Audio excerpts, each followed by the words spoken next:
로마서 8장은 로마서 전체에서 가장 중심이 되는 말씀이며 로마서의 결론과 같은 어떤 핵심적인 내용을 담고 있습니다. 그래서 어떤 목사님은 이렇게 설명을 하더라고요. 반지가 이렇게 있으면 반지에 링도 있지만 그 가운데 뭐가 있어요? 가장 중요한 알이 있죠. 그 알에 해당된다. 그것이 뭐 다이아몬드일 수도 있고 루비일 수도 있고 사파이어일 수도 있고, 바로 로마서가 전체가 링이라고 한다면 이 8장은 가운데 있는 알, 그 알이다, 이렇게 생각하시면 됩니다. 또한 로마서가 전체가 몇 장으로 되어 있느냐? 16장으로 되어 있거든요. 그러니까 그 가운데 또 위치하고 있는 말씀이다라는 것을 우리가 좀 성경 전체를 보면서 한번 이렇게 광의적으로 보게 됩니다. 사도는 이 로마서를 통하여 로마에 있는 교회에게, 즉 교인들에게 이야기하는 겁니다. 이 복음은 하나님의 택한 백성에게 복음인 겁니다. 이 복음은 하나님의 택한 백성이 아닌 자에게는 저주가 될 수도 있습니다. 그래서 교회에게 복음을 전합니다. 죄란 무엇입니까? 죄란 사람을 하나님과 단절하게 한 거죠. 원래 사람은 어떻게 창조됩니까? 5일간 모든 것을 창조하시고 마지막 6일째 사람이 창조되고, 그리고 그 다음날이 뭡니까? 안식하셔요. 쉬었다라고 생각하지만 이 안식이라는 것이 완성이에요. 그러니까 사람은 뭐 빚은 5일 내내 빚을 져야 되고, 땅도 계속 뭔가 일을 하고, 창공의 새와 동물들도 뭔가를 하는데 사람은 창조되자마자 쉬었다는 거죠. 그 쉬었다는 것은 바로 하나님과의 교제의 완전함 가운데 들어갔다라는 것이에요. 이렇게 사람은 하나님과 하나 되기 위하여 창조되었죠. 그런데 죄라는 것은 바로 하나님과, 그런 완전한 하나님, 죄 없으신 완전 선이신 하나님과 분리하게 된 동기가 됩니다. 근데 여러분, 하나님을 생명이라고 하시죠. 그래서 아담에게 생기를 불어넣으니 그가 산자가 되고 존재가 되었다. 여러분, 시에도 그런 거 있잖아요. 내가 그의 이름을 불러주니, 뭐런 거 있죠. 나에게 존재가 되었다. 그런 거 있잖아요. 마찬가지입니다. 하나님께서 아담에게, 그 전에 있었던 것들은 존재는 아니에요. 살아서 움직이는 것, 숨 쉬는 것들이 네페시잖아요. 그런데 이 하이 네페시란 말입니다. 하이라는 것이 살아있는, 생이란 뜻이에요. 우리 생고기 뭐 살아있는 것, 숨 쉬는 것. 근데 하이 네피시로 끝나요. 사람은 하이 네피시 하야라는 거예요. 그것이 존재예요. 그때부터 있음이 되는 거예요. 그러니까 분명히 우리는 육의 눈으로 봤을 때는 이것이 존재한다고 보는데, 우리 그런 거 있잖아요. 빛을, 색깔을 볼 때 이런 것들이 뭐예요? 빛이 그 색깔을 우리에게 전달해줘서 보기도 하고, 그래서 뭐 실상도 있지만 허상도 있고, 그런 것들을 다 우리는 그냥 인지해버리잖아요. 그죠? 그러니까 분명히 있음과 없음은 있다라는 거죠. 우리가 정말 이렇게 단단한 책상 같은 것도 현미경으로 보다 보면 어떻게 막 구멍이 봉성봉성 뚫려 있는, 이게 과연 정말 딱딱한 건가 할 정도로, 그런 우리는 육의 눈으로 판단할 뿐이지 실질적으로 존재의 의미를 우리는 판단할 수 없는 존재가 인 겁니다. 자, 이렇게 하나님은 생명인데 이 생명과 분리된다라는 것은 뭘 뜻하는 거죠? 생명과 분리가 된대요. 그러면 그 존재는 어떻게 되는 거예요? 예, 사망을 의미해요. 그래서 하나님께서 네가 정령 이거를 따먹으면 죽으리라 라는 얘기는 진리입니다. 하나님 어떤 것을 만드셔서 아담에게 불이익을 주겠다라는 것이 아니라 진리를 말씀하신 거예요. 너는 나와 떨어지는 순간 그냥 너는 네페시 되는 거야. 존재에서 없어지는 거야. 허상되는 거야. 이렇게 되는 거죠. 근데 아이러니한 게 이 분리된 자가 자신이 이렇게 없음이 된 죽은 자임을 모른다는 것입니다.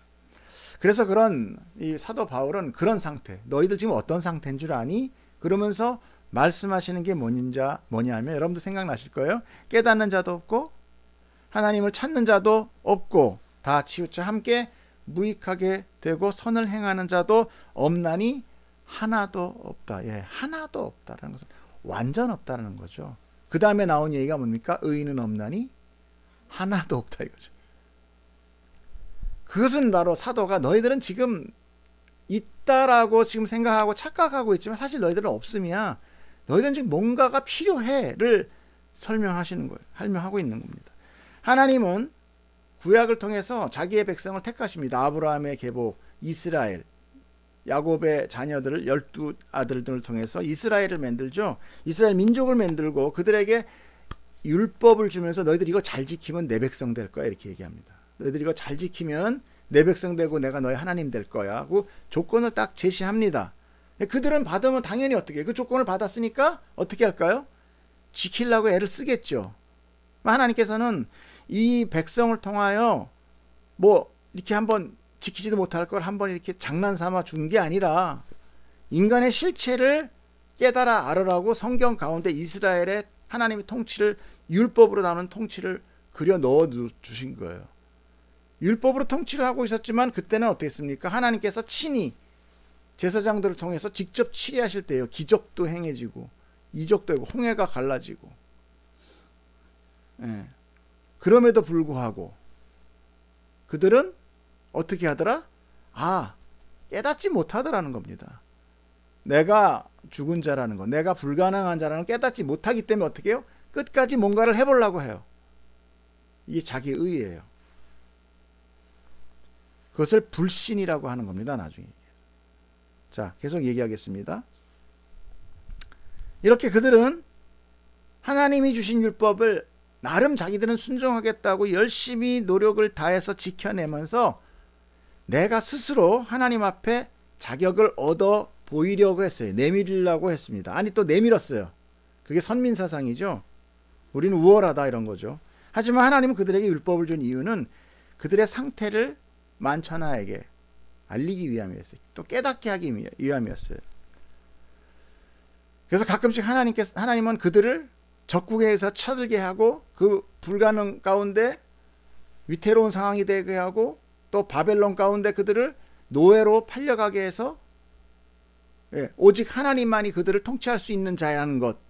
그들은 계속 실수하고 그들은 계속 그 지키겠다고 했던 그 율법마저도 다 잊어버려서 나중에 그 바벨론을 포로로 갔다. 400년 포로로잖아요. 우린 36년만 해도 몽땅 다 잊어버리는데 400년은 민족이 말살됐다는 의미입니다. 그러면 아직도 민족이 살아있다는 그 자체가 기적이에요. 근데 그들이 돌아와서 학자 에스라가 성경 보수 공사를 하다가 성경을 발견합니다. 그 성경을 낭독해요. 몇 년 만에? 400년 만에. 그럼 율법을 지키겠다고 애를 쓴 사람이 율법 자체도 다 잊어버렸다는 얘기예요. 그거는. 그때 그걸 듣고 막 울어요. 이런 게 있었네 우리한테. 그만큼 사람이 지킨다는 것이 굉장히 유한하다라는 것이죠. 그때 그 조상들이 죄를 짓고 하나님 말씀에 순종하지 못한 것에 대해서 회개하면서 그들은 뭘 깨달았느냐? 우리 조상도 못했다면 우리도 못한다는 것을 알았어야 돼요. 그 이후에 와서 계속 이스라엘은 타락의 길을 또 걸어갑니다. 이 율법은 우리에게 어떤 하나님께서 이렇게 이거 한번 지켜봐. 못 지키는 걸 이렇게 얹어준 것이 아니라 실제 하나님 나라의 법이 율법입니다. 하나님 나라는 죽은 자들의 나라일까요? 산 자들의 나라일까요? 하나님의 나라. 하나님의 백성은 죽은 자들일까요? 산 자들일까요? 그래서 당연히 산 자죠. 왜요? 하나님은 살아계신 하나님이잖아요. 살아계신 하나님이 살아있는 백성하고의 백성의 관계가 되는 거지. 어떻게 죽은 자하고는 어떻게 관계가 되겠어요? 그래서 하나님께서 우리를 살리기 위하여 그렇게 애를 쓰시는 거잖아요. 즉 하나님의 나라는 산자들의 나라이므로 이 율법이라는 것은 뭐냐면 산자만이 지킬 수 있는 거예요. 이것을 의인이에요. 그러니까 율법을 다 지킨 자는 뭐예요? 의인이 되는 거예요. 그러므로 이들이 율법을 지킨다는 것은 마치 이런 거죠. 죽은 자가 내가 어떤 규칙을 잘 지켜내서 스스로 내가 살아나겠다. 그리고 산자로서의 어떤 삶을 하나님 앞에 증명하겠다라는 거나 똑같은 거예요. 죽은 자가 어떻게 자기가 혼자 살아나겠습니까? 죽음은 끝인데. 율법은 결코 죽은 자, 즉 죄인이 감당할 수 있는 것이 아닌 것이죠. 이것이 3절에 육신으로는 연약하여 할 수 없는 것이라고 명명하고 있어요. 자, 3절 한번 다시 볼까요? 율법이 육신으로 말미암아 연약하여 할 수 없는 그것을, 그렇죠? 율법은 육신으로는 절대 할 수 없다라는 거예요. 그거를 누가 하겠다? 하나님은 하시나니 곧 죄로 말미암아 자기 아들을 죄 있는 육신의 모양으로 보내어 육신의 죄를 정하사 육신을 따르지 않고 그 영을 따라 행하는 우리에게 율법의 요구가 이루어지게 하셨다. 누가? 하나님이 하셨다는 거예요. 그러므로 이 율법을 지키기 위해서는 자기 자신, 이 죄인인, 이 사망한 내가 아닌 어떤 다른 죄 없는 자의 도움이 필요하게 되었다는 거죠. 그게 누구라고 했어요? 조금 전에 아까 자기 아들, 그렇죠? 에? 하나님은 자기 아들을, 죄 있는 유형, 그게 누굽니까? 예, 우리는 그건 알죠. 예수 그리스도예요. 그래서 로마서 3장 21절에 뭐라고 나옵니까? 이제는 율법 외에 하나님의 다른 의가 나타났대요. 그동안 율법밖에 없었어요. 율법인 줄 알았어요. 근데 그게 지킬 수 없는 거래요. 하나님은 그러면 끝! 이게 아니라 뭐 신서유기에서 끝! 이게 아니라 아니라는 거죠. 피할 길이 있다라는 거죠. 그것이 뭡니까? 다른 한 의가 나타났으니 율법과 선지들에게 증언된 것 누굽니까? 예수 그리스도였다라는 것이죠. 이것이 바로 우리가 그렇게 자꾸 반복해서 제가 말씀드리는 바로 하나님의 사랑이며 예수 그리스도의 은혜인 거예요. 그래서 로마서 3장 23절 24절에 뭐라고 나와요? 모든 사람이 죄를 범하였음에 하나님의 영광에 이르지 못하더니 그리스도 예수 안에 있는 속량으로 말미암아 하나님의 은혜로 값없이 의롭다함을 얻은 자가 되었느니라. 할렐루야. 이게 바로 성경의 진의예요. 하나님의 복음의 원래 모습이에요. 여러분, 정말 이스라엘은 먼저 매맞은 자들이죠. 그래서 우리가 이스라엘을 위해서 기도하는 것도 뭐 다른 거 아닙니다. 하나님의 뜻 가운데 이스라엘에도 구원받을 자와 버림받을 자가 분명히 있어요. 그러나 우리가 이스라엘을 위해서 기도하는 것은 그 이스라엘을 통해서 내가 먼저 교과서를 받을 수 있게 됐다라는 것. 그것이 굉장히 소중합니다. 우리라고 이스라엘 되면 우리는 잘할 수 있을 것 같아요? 아니요. 지금도 우리는 우리를 위하여 믿음도 우리를 위하여 신앙도 우리를 위하여 복음도 우리를 위하여 나를 위해서만 있어요. 그래서 우리는 잘 알아야 돼요. 이 진리 가운데 뭐가 어떻게 되는지를 분명히 해야 돼요. 하나님은 영이신이에요. 하나님은 영이시니 신령과 진정으로 예배를 드려야 되는 거예요. 그러니까 이 영이라는 개념을 우리가 알지 못하기 때문에 우리는 착각해요. 자, 그 문제를 우리 하나하나 잘 보도록 하겠습니다. 자, 그렇기 때문에 구원의 은혜를 받은 우리는 어떻게 해야 되느냐? 이제는 율법을 지킨 자와 같이 되었다는 거죠. 예수 그리스도가 율법을 지킨 거로 줬다는 거잖아요. 그러니까 너희는 자유하라라는 거예요. 너희는 그 율법에 속하지 않았다. 너희는 예수의 몸으로 인하여 의인이 되었다. 율법 지킨 자와 똑같은 동일한 자격을 획득했다라는 거예요. 그럼에도 불구하고 아직도 율법에 매여서 그 율법을 통해서 자기 자신의 어떤 자격과 권리를 얻어내려 힘을 쓴다면, 그렇다면 너는 죄의 법에서 아직도 자유하지 못하고 아직도 은혜 가운데 못 온 자다라는 거예요. 우리가 율법을 통해서 하나님을 통해, 그러니까 내 열심을 통해서 뭔가 하나님께 내가 자격을 얻으려고 한다는 것, 그 불신입니다. 그게 바로. 그것이 은혜를 뭐라 그럴까요? 자존심 상해나 이건 안 받아. 나는 은혜 공짜는 싫어. 내가 뭔가 열심히 해서 난 자격을 얻을 거야. 이렇게 나온다는 거예요. 그런데 가능해요? 안 가능해요? 가능하지 못하다는 거예요. 예수님이 모든 죄를 다 해결하시고 심판에서 벗어나게 해줬는데도 계속 그 죄 가운데, 그 심판 가운데 머물러서 한 발짝도 못 움직이고 있기 때문인 거죠. 그래서 사도는 그것을 반복해서 설명했죠. 뭐라고 했습니까? 죄의 종, 그죠? 주인이 죽었어. 그럼 너희는 자유야. 이거 또 뭐였습니까? 남편에 속한 여인, 술주정 부리고 구타하는 그 남편 죽었어. 넌 자유해. 이걸 계속 반복해서 우리 앞에서 설명한 거를 듣게 됐어요. 왜 이렇게 반복해? 다 알겠는데. 그렇게 못 살기 때문에 자꾸 반복하는 거예요. 너희 주인인 죄는 죽었고 너희 남편인 그 죄는 죽었으니까 이제 너는 자유한 자요 예수 안에서 하나님과 화목한 자가 되었어. 이미 하나님과 화목한 자가 되었어. 자, 그러면 우리는 어떻습니까? 은혜를 받고도 자유함을 얻었다면 뭔가 외형적이나 내면상에 그래도 자기가 깨닫는 뭔가 변화가 일어나서 정말 성숙해졌네, 성화되었네라는 것을 내가 좀 깨달아야 되는데, 그러면 그럴수록 내 안에서 아직도 죄가 일어나고 여전히 그냥 겉으로는 내가 어떻게 좀 가식적으로 좀 거룩한 척 하는데 아니야, 난 안에는 그냥 똑같아. 아니 더해. 오히려 그 죄를 더 갈망해. 그리고 그 죄가 나를 다스리고 있다는 것이 너무너무 괴로워지더라는 거지요. 그렇죠? 그것이 바로 사도의 탄식이었습니다. 오호라 나는 곤고한 사람이다. 이 사망의 몸에서 누가 나를 건져내라. 라는 그런 정말 신앙의 바닥을 치는 그 바닥 저점까지 사도 바울도 내려갔다는 것입니다.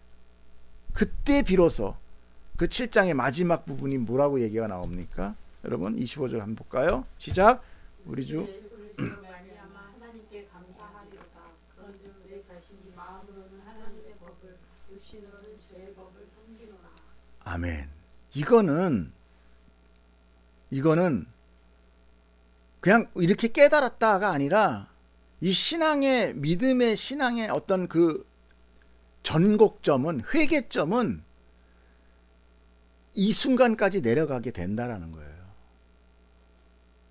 왜 그러냐 하면 인간의 본성, 죄의 본성은요, 뭐라고 그래요? 죄책감을 갖습니다. 죄의 책임을 자기가 지겠다는 거예요. 그게 자존심이에요. 자기 존중 사상. 이게 다 죄거든요. 우린 죄에 너무나 익숙해 있고 너무 물들여 있고 그냥 죄 자체이기 때문에 우린 스스로 회개도 못해요. 근데 이 신앙이라는 게 은혜가 나에게 뚫고 들어옴으로 인하여 나한테 어떻게 이런 번뇌가 생기는 거예요. 그래도 뭔가를 노력을 하죠. 그런데 해도 하면 할수록 나이가 너무 바뀌는 게 없는 거야. 그 바닥에 계속 곤두박질 치게 되죠. 그 마지막 완전 무장해제되는 그 순간, 정말 나는 아무것도 할 수 없구나라는 그런 무장해제되는 그 순간, 그 번뇌의 순간이 비로소 어디로 가느냐? 하나님 은혜가 고맙구나, 감사하구나. 이거 정말 하나님 은혜 아니면 나는 절대 안 되는구나 라는 것을 아주 실감하고 체험하게 되는 거예요. 여러분, 이 신앙생활이 왜 고달픕니까? 안 되잖아요. 안 되니까 되는 거죠. 되는 척 거룩한 척 하고 있는 거잖아요. 우리는 다 가식 속에 살아갑니다. 안 되거든요. 뭐가 더 거룩합니까? 뭐가 더 차등이 있습니까? 뭐가 목사고 뭐가 장로고 뭐가 집사예요? 하나님 앞에서는 다 아무 소용없어요. 이 바닥을 치고 은혜를 붙드는 자, 아니 은혜도 자기도 못 붙들어요. 그냥 은혜가 덮이는 자를 그냥 깨닫는 그 사람, 그 자리가 믿음으로 돌아가는 회개의 터닝 포인트가 됩니다. 그래서 이제 이 은혜, 우리가 보통 일반적으로 받는 은혜로 말미암아서 두 종류의 사람이 생각나게 되는데, 하나는 육신을 따르는 자라, 또 다른 하나는 영을 따르는 자, 이렇게 두 가지로 나오게 돼요. 자, 5절 8절을 한번 읽어보겠습니다. 시작. 육신을 따르는 자는 육신의 일을, 영을 따르는 자는 영의 일을 생각하나니 육신의 생각은 사망이요 영의 생각은 생명과 평안이니라. 육신의 생각은 하나님과 원수가 되나니 이는 하나님의 법에 굴복하지 아니할 뿐 아니라 할 수도 없습니다. 육신에 있는 자들은 하나님을 기쁘시게 할 수 없느니라. 자, 이 말이 뭘까요? 과연 육신의 생각은 뭐고 영의 생각은 뭘까요? 자, 육신을 따르는 자, 앞에 우리 전제했습니다. 예수와 연합된 자는 예수로 인하여 너희가 육체의 연약함을 하나님께서 그의 아들에게 죄를 전가하사 다 지킨 자로 만들어버렸어, 구원했어 라는 거예요. 그러니까 결국 육신을 따르는 자라는 뭡니까? 예수와 연합하지 못하고 아직 자기가 살아있는 자를 의미하는 거예요. 연합되지 않고 이게 자기가 살아있는 자. 여러분, 믿음을 가만히 보면요, 나 여기 있고 예수님 여기 있고가 있어요. 분명히 있습니다. 또 영을 따르는 자는 뭡니까? 예수와 연합된 자입니다. 그래서 자기가 주인이 아닌, 우리가 아까 얘기했던 영, 성령, 푸뉴마거든요. 이게 그 단어가 이 영이 다스리는 자예요. 이 육과 영에 대한 것은 예수님도 말씀을 하시는데 이걸 보시면 또 금방 또 이해가 됩니다. 요한복음 6장 63절 시작. 살리는 것은 영이다. 육은 무익하니라. 내가 너에게 이른 말은 영이요 생명이라. 자, 여기서 분명히 영과 육이 또 나뉘게 돼요. 이 말씀 안에 영과 육이 있다는 것, 즉 생명을 주는 것은 영이지 육이 아니다. 영은 뭡니까? 성령이죠. 성령은 누구 때문에 옵니까? 예수와의 연합됨으로 옵니다. 근데 육은 뭡니까? 육은 나의 그냥 나예요. 자, 영이란 2절의 내용을 통해서 성령이라는 걸 알게 됐어요. 성령은 사람을 예수 그리스도와 연합하게 하기도 하고 또 연합됨으로 들어옵니다.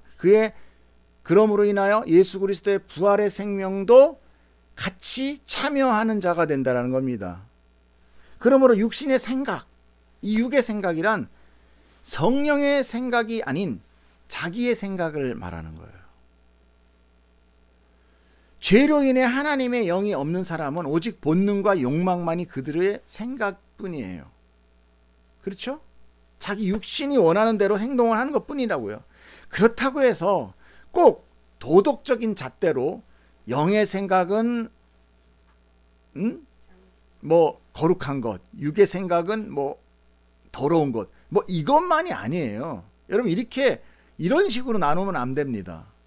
육의 생각은 자기의 열심을 통해요. 즉 육을 이용하여 자기가 드러나는 모든 것을 의미합니다.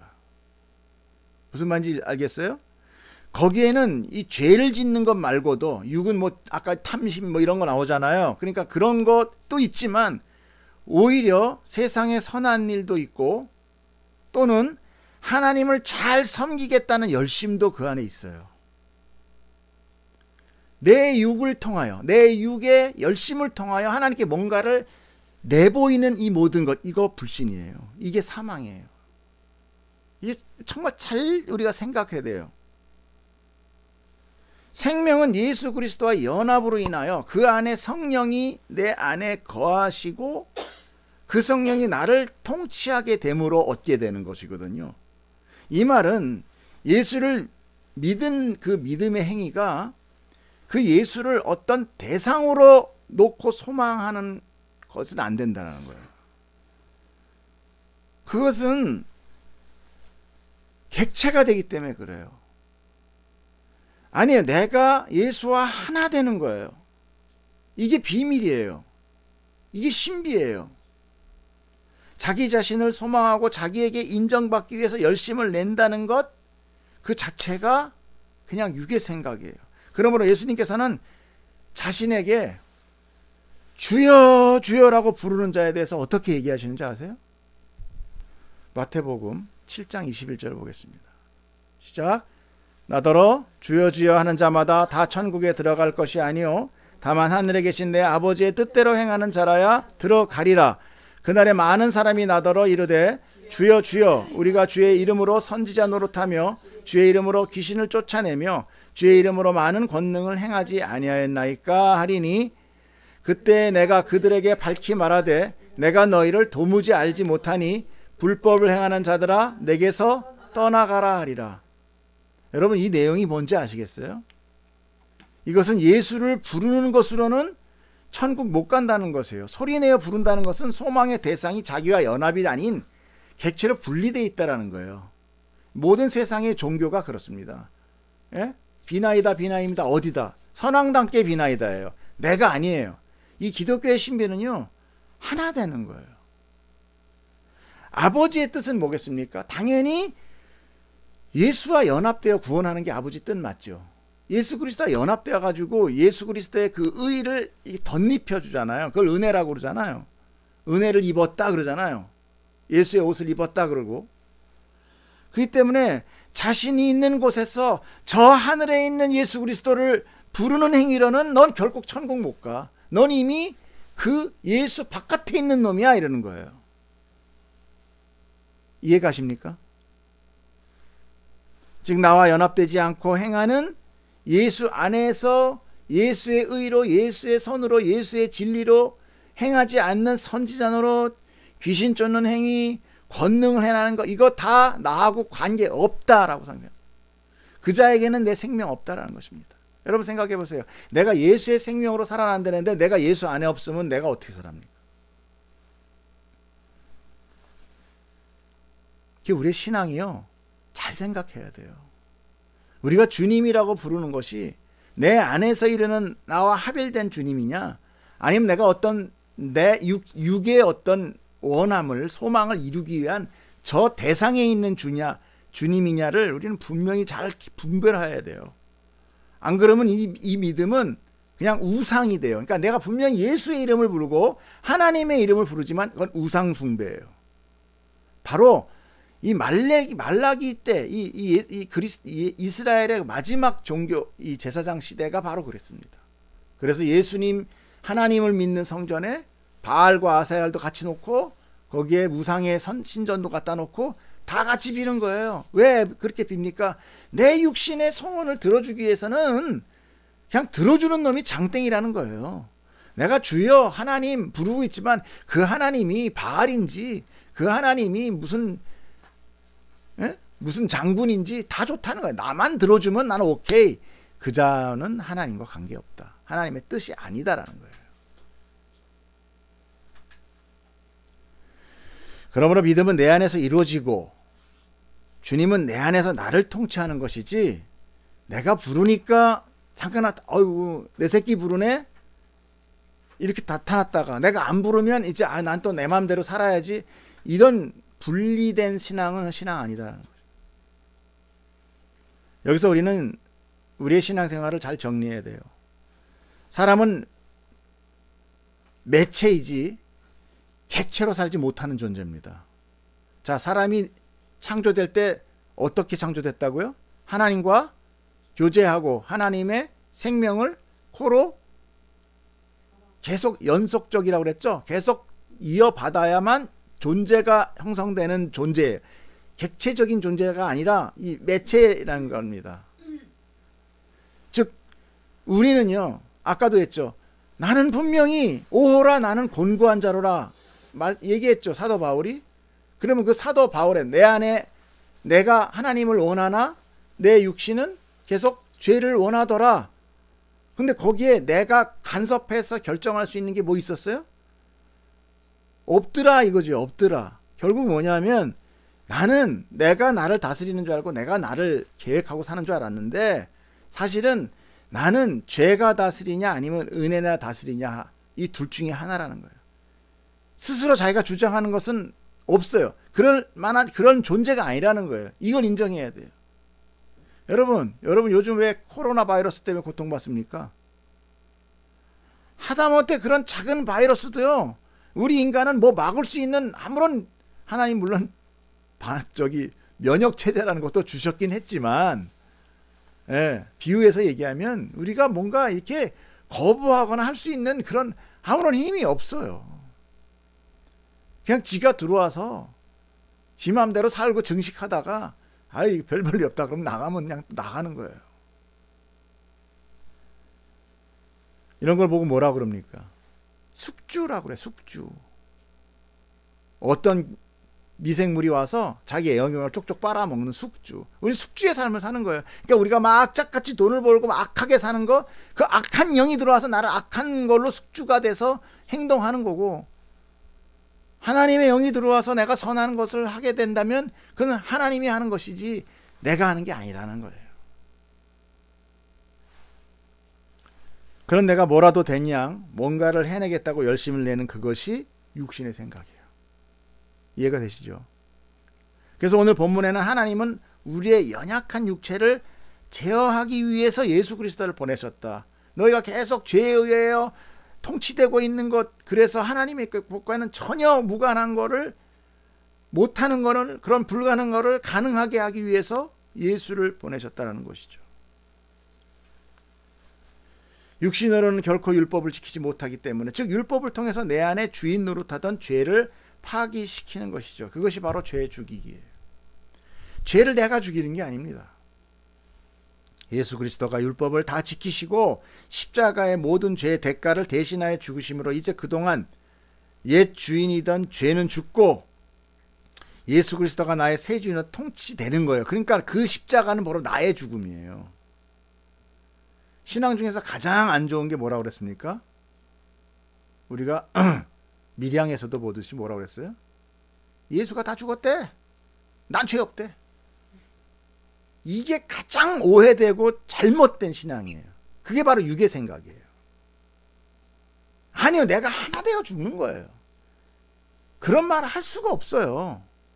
비록 내가 예수의 은혜를 입고 내가 구원을 받았다 하더라도 이 육신이 자랑할 것이 아무것도 없는 거예요. 그래서 마지막에 뭐라고 나옵니까? 우리는 빚진 자로다 이렇게 나오잖아요. 자, 바로 11절 나오죠. 봅시다. 시작. 그러므로 형제들아, 너희가 빚진 자로되 육신에게 있어서 육신대로 살 것이 아니니라. 너희가 육신대로 살면 반드시 죽을 것이로되 영으로서 몸의 행실을 죽이면 살리니 물은 하나님의 영으로 인도함을 받는 사람 곧 하나님의 아들이라. 이게 바로 그런 밀양에서 나온 그런 얘기. 하나님 예수 그리스도가 날 위해서 죽었대. 예수가 나 죄 사했대. 나 이제 떳떳해. 고놈 죽는다 얘기예요. 고놈 죽는다. 왜? 예수 따로 나 따로거든요.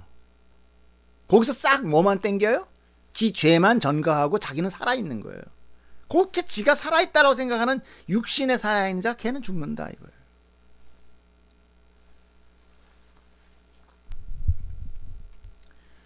이 말을 우리가 오해해가지고 뭐 육신대로 살면 죽어. 우리 영으로 살아야 돼. 그러니까 우리 육신을 죽여야 돼. 이 죄 죽이긴 내가 죽이는 거야. 그래가지고 금욕을 하고 참고 고통을 주며 그게 살라는 것이 아니에요. 그런데 12절에 보면은요. 우리가 우리의 의지로 육신에게 지지 말고 살라는 것이라고 착각하기 쉬운 어떤 얘기가 있죠. 그러므로 형제들아 우리가 빚진 자로 돼 육신에게 지지 말아라. 육신대로 살면 안 돼. 이렇게 하면 어떻게 됩니까? 사람들은 다 알았어. 내 육신대로 안 살아야지. 그리고 뭔가 도덕적으로 뭔가 금욕적인 생활을 하겠죠. 그래서 요거를 약간 세번역으로 한번 보겠습니다. 이게 그 뜻인가 착각할 수 있거든요.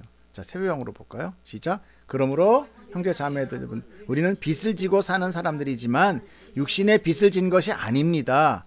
우리는 육신을 따라 살아야 할 존재가 아닙니다. 여러분이 육신을 따라 살면 죽을 것입니다. 그러나 여러분이 성령으로 몸의 행실을 죽이면 살 것입니다. 여기서도요 또 헷갈리는 게 뭐냐면 성령으로 몸의 행실을 죽이면 마치 내가 성령님, 성령을 의지해서 내가 뭔가 몸의 행실을 죽인다라고 또 생각할 수 있어요. 뭐 그 14절이고 여기에 우리의 의지적 결단이나 열심을 강요하는 것이 아님을 우리가 알아야 돼요. 우리의 주인이 바뀌었다라는 거예요. 이제 우리는 그의 종이 아니라는 것을 깨달은 거죠. 자, 13절에 보면은 영으로서 그러죠. 아까 우리 얘기했죠. 영으로서. 그게 성령으로서거든요. 아까 우리가 개역개정을 보면 뭐라고 나옵니까? 영으로 나오죠. 영으로서. 이 영으로라고 하는 단어가 뭐냐면 요것도 역시 푸뉴마예요. 그래서 성령이에요. 세 번역이 생령으로 다시 번역한 거죠. 근데 이게 단어의 문법이 뭘로 써였냐면 역격으로 써여 있습니다. 역격. 자, 역격이 뭐죠? 무엇을 받는 자리에 있음을 보이는 격, 이런 거래요. 쉽게 얘기해서 예를 들면 내가 언니에게 책을 주었다라는 문장이 거기에서 에게가 역격이 되는 거예요. 언니에게가, 이 에게가 역격이 되는 거예요. 그러면 다시 번역하면 너희가 육신대로 살면 반드시 죽일 것이라되 성령에게 몸의 행실을 죽으면 살게 될 것이라는 것. 결국은 성령에게 몸의 육신이 죽으면 이거예요. 성령에게. 죽이는 건 성령인 거예요. 내가 죽이는 게 아니라. 무슨 말인지 이해가 가시죠? 그럼 내가 성령을 받았다면 육신을 따라 살지 말고 예수주인의 습관을 버리라는 것과는 조금은 다른 거예요. 내 의지가 들어가는 건 아니에요. 우리는 결코 죄를 싸워 이길 수 없는 존재입니다. 아까 뭐라고 그랬습니까? 우리가 뭔가를 판단할 수 있다고 그랬어요? 우린 숙주라고 그랬죠? 그냥 코맨더만 바뀌면 그냥 바뀐 코맨더대로 살아가는 것 뿐이에요. 자, 싸워 이기지도 못하는 자녀에게 야, 너 가서 싸워 이겨. 그리고 종료하면 그거 올바른 부모의 태도가 아닙니다. 아이가 상대의 폭력으로부터 받은 그런 고통과 두려움이 있잖아요. 그걸 먼저 해소해 주는 것이 당연한 거지. 그래서 이제 하나님의 은혜가 필요하다는 거잖아요. 은혜 받기 때문에 야, 너 은혜 줬어. 야, 은혜 줬지? 너 이제 은혜 충만하잖아. 그냥 나가서 싸워.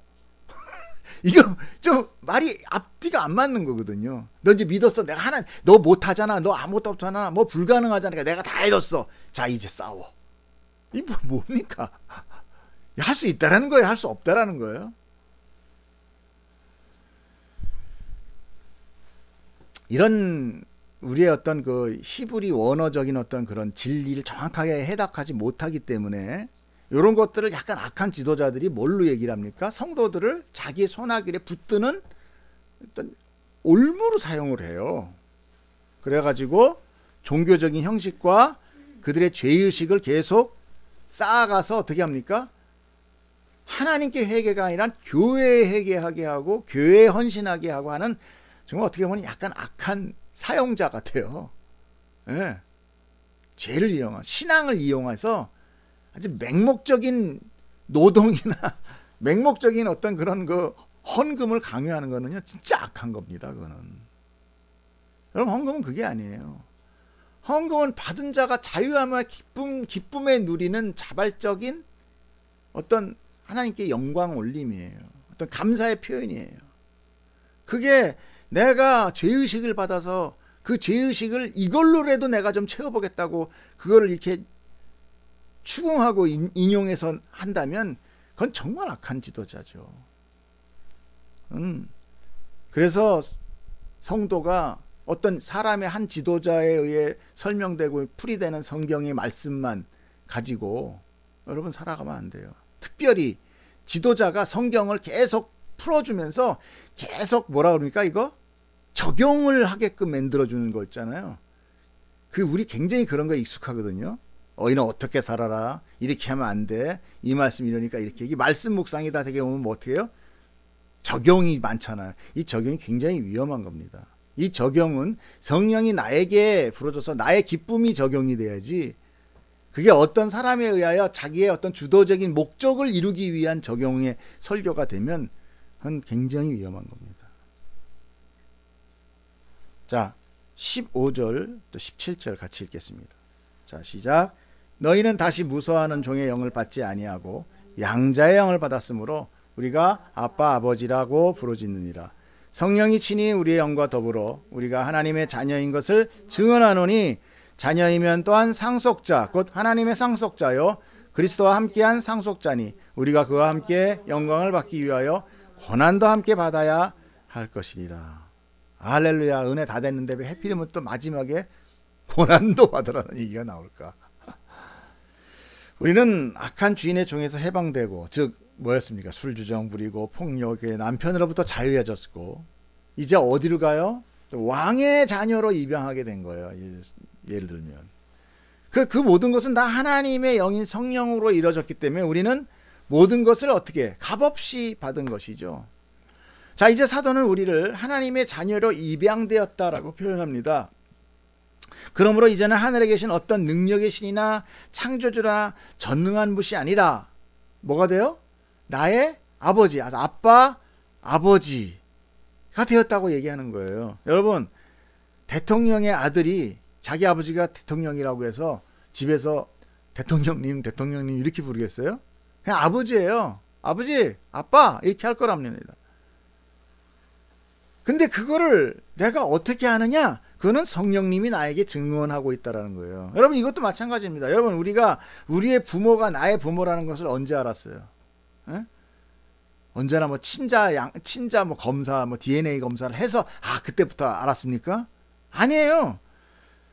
주변에 할아버지, 삼촌, 고모 뭐 그리고 부모가 내 새끼, 내 자녀라고 불러주니까 알게 되는 거죠. 마찬가지입니다. 이제 사도는 우리에게 자녀가 되었다. 또 성령은 우리에게 증언하면서 너가 아버지의 아들 하나님의 자녀야 라고 얘기하니까 아멘 하고 받는 거예요. 근데 자녀가 되었으니까 더 나아가서 뭐가 되느냐? 하늘의 하나님의 상속자가 되었다. 누구와 같이? 예수 그리스도와 같이 상속자가 되었다 그래요. 자, 우리가 상속자가 되는 것은 바로 내가 하나님과 예수님과 이게 객차가 되는 게 아닌 예수님 안에 있기 때문에 그 받은 상속을 나도 누리는 자가 되었다, 이런 의미입니다. 자, 그렇기 때문에 상속자기에 그의 영광과 고난을 받는다는 것이 도대체 무엇일까? 고난은 어떻게 해야 되는가? 물론 예수 그리스도가 이 아무개 세상의 죄를 통하여 우리가 얻게 됨으로 인하여 우리는 이제 어떻게 해요? 세상과의 분명히 다른 길을 걸어갑니다. 그로 인해서 받는 고난, 신앙생활의 고난이 분명히 있어요. 그 고난도 물론 거기 포함됩니다. 그러나 오늘 이 상속자에 대한 고난이라고 하는 것은 또 이렇게 우리가 받아들일 수 있어요. 예를 들어서 마지막으로 설명을 제가 마치겠습니다. 자, 만약에 아버지가 과수원을 갖고 있어요. 아버지가 상속을 하게 됐어요. 저한테 상속을 하게 됐어요. 아들한테. 자, 그러면은 그 물려받게 된 자녀가 어떻게 할까요? 어떻게 해요? 아버지가 수고하고 노력한 열매만을 맨날 그냥 딱 걷어가지고 갖다 팔면서 돈으로 바꿔서 신나게 살까요? 과수원이 어떻게 돌아가는지, 나무는 어떻게 크는지, 언제 비료를 주고 언제 물을 대고 언제 잡초를 베는지 아무것도 몰라. 여러분, 이게 상속자 맞나요? 그는 아마 아버지 돌아가시고 난 후에 그 과수원을 절대 경영할 수 없을 겁니다. 그렇죠?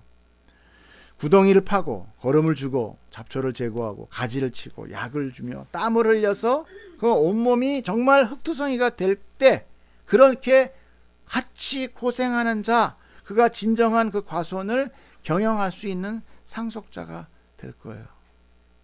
아버지의 상속자가 됨으로 우리는 하나님의 뜻을 따라 기쁘게 모든 것을 어떻게 해요? 함께 하게 되는 것입니다. 거기에는 예수 그리스도가 고난과 죽음을 순종으로 행했던 그 과정이 분명히 우리에게 함께 주어지게 되는 거예요. 나의 이성과 육체가 원하는 것을 싸워 이기든 지든 그것이 뭐 저도 상관없어요. 아니 백전백패할 겁니다. 그러나 그 노력이 오히려 하나님께 대한 감사와 기쁨으로 인하여 그 고난을 기쁘게 감당할 수 있는 자, 그가 상속자의 길을 가는 거예요. 그러므로 인하여 우리는 하나님의 상속자, 또 하나님의 영광을 올리지만 그 고난도 함께 감당할 수 있는 자가 될 수 있는 것이에요. 여러분, 여기서 꼭 여러분이 삶이 나는 죄를 이겼어, 나는 거룩했어, 난 도덕적으로 깨끗해만을 생각하지 말고 여러분, 내가 누구 안에 있느냐를 여러분 꼭 기억하십시오. 나를 다스리는 자는 누구인가? 여러분, 이걸 꼭 기억하십시오.